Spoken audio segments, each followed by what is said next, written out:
All right, we back. Back again. What's good, my boy? Bro, shout out to Stoops in the background. Brother Stoops. All right, real quick, we're gonna get right into it. Yeah. Go ahead, you introduce it. This is your topic. This is your topic, my boy. This is definitely my topic. So today's topic is focusing on should role players have an opinion or talking trash on the sideline after they win. So my thing is like, listen, like, on a team of 4 or 5, full court, half court, or whatever you play, everybody has a role on the team. There's 5 positions on the court: point guard, shooting guard, small, whatever. Yeah. But you might have some weak links on the court. Yeah. So is it okay for the weak links after they win a game that they probably wasn't supposed to win? They go on the sideline and start talking trash. How you feel about that? All right. So you asked 2 different questions. Okay, cool. You asked about role players, and you said a weak link. So a weak link is a weak. A role player is not a weak link. Yes, it is. A role player is a weak link. Yes, depending on who's on the team.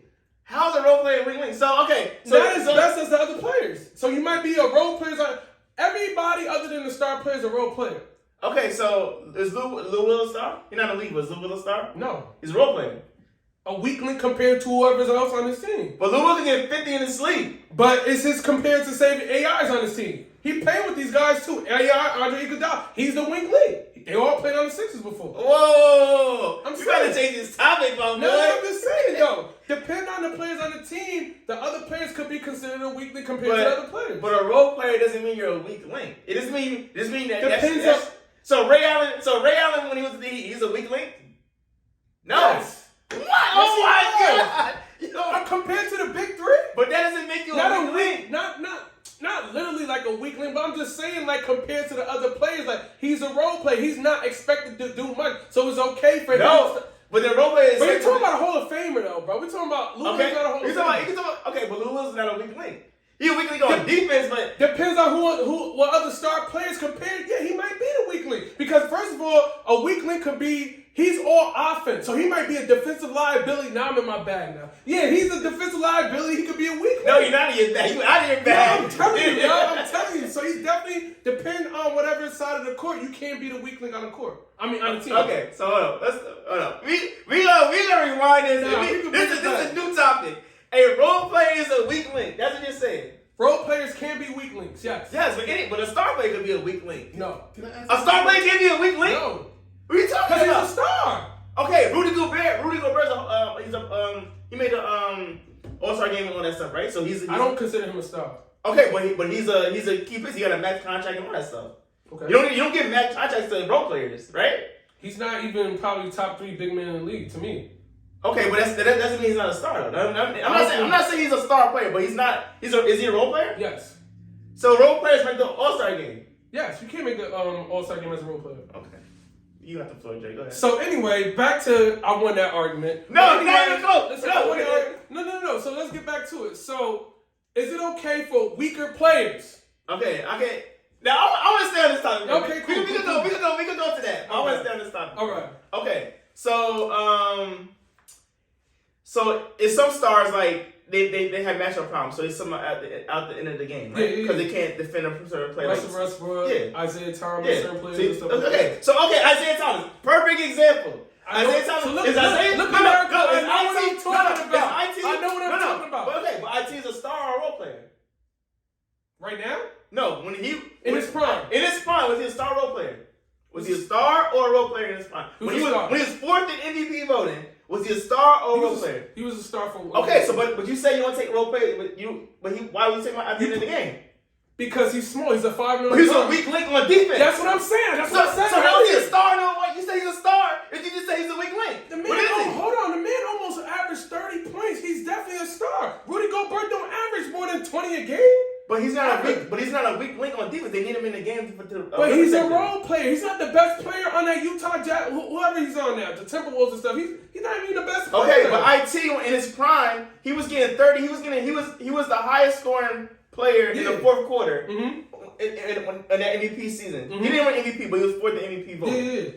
But what I'm saying was he was one of the best scorers in the league, and he was the best 4th quarter scorer in the league at the time. But he couldn't get a stop. He couldn't play defense to save his life. He couldn't get a stop on anyone. He's a weak link. He was a liability. So what I'm saying is, was he a star or was he a weak link? Isaiah Thomas is a star. I'm agreeing with you, but I'm just saying for your example for Rudy Gobert, he's not a star player at all. He's not. But why is he not a star? Because Rudy Gobert doesn't dominate on both sides of the floor. I mean, not say Okay. No, he doesn't dominate. Exactly. You caught yourself because Isaiah Thomas doesn't dominate on both sides of the floor. Okay, but yeah, he doesn't. He's just 17 and 12 in a couple blocks. To me, that's not a star player numbers to me. That's a role player. I don't think he averaged 17 and 12, but 17 and 12 is really good. If you average 17 points, it's really good. I'm coming from the era when Shaq in the final averaged 35 points a game. He dominated on both sides of the floor, so that's why he's a star in the Hall of Fame player. Okay. Kobe Bryant played both sides. Okay, cool. But then that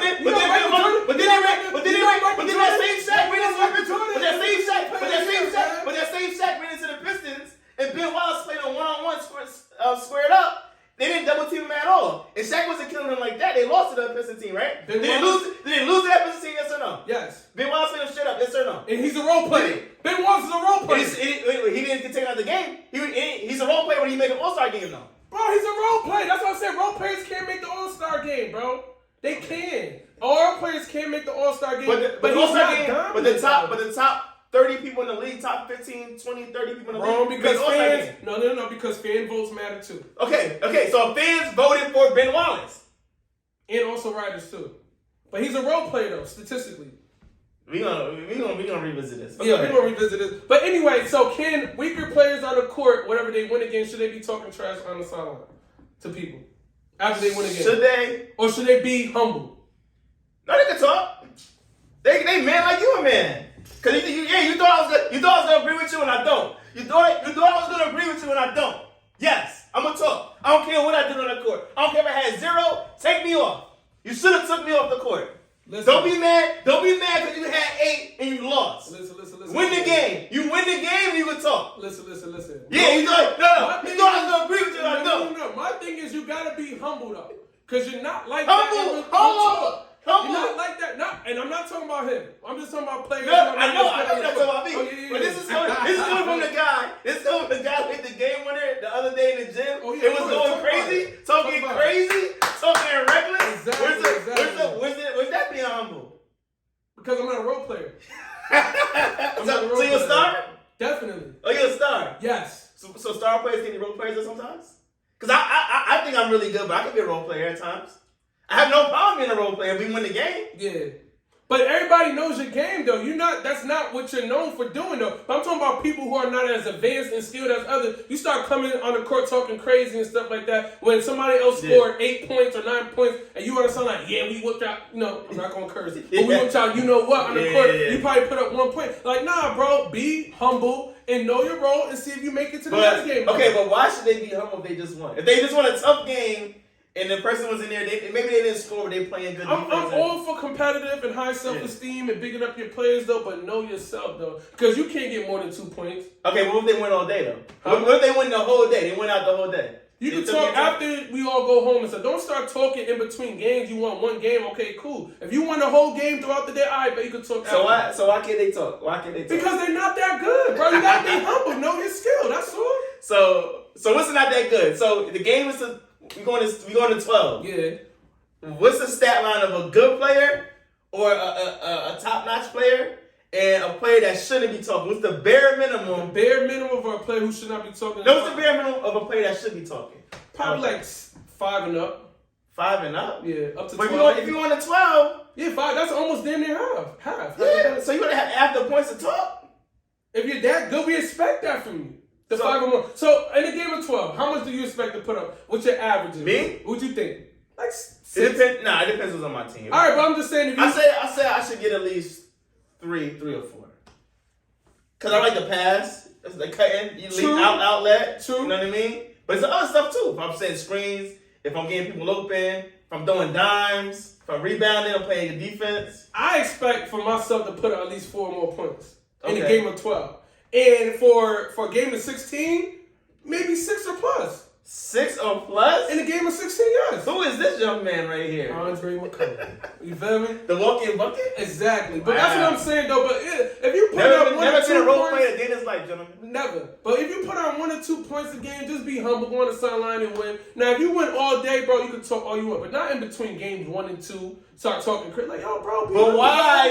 If I want to, Because you're not that good. Because you wouldn't be able to put the team on your back if you're talking. But then you gotta shut me up though. That's my thing.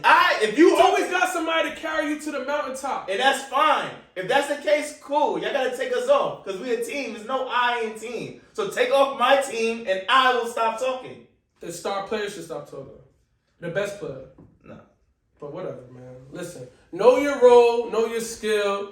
Relax with the John on the sideline. That's how I feel. I'm gonna make this I'm last dropping topic. the mic, man. Yeah, you lost. What Pick up? it up. Definitely. Last topic, real Did it. quick. We're gonna make this real quick. Yeah. What are your thoughts on, like, let's say a 14-year-old, 15-year-old Mhm. playing with grown men?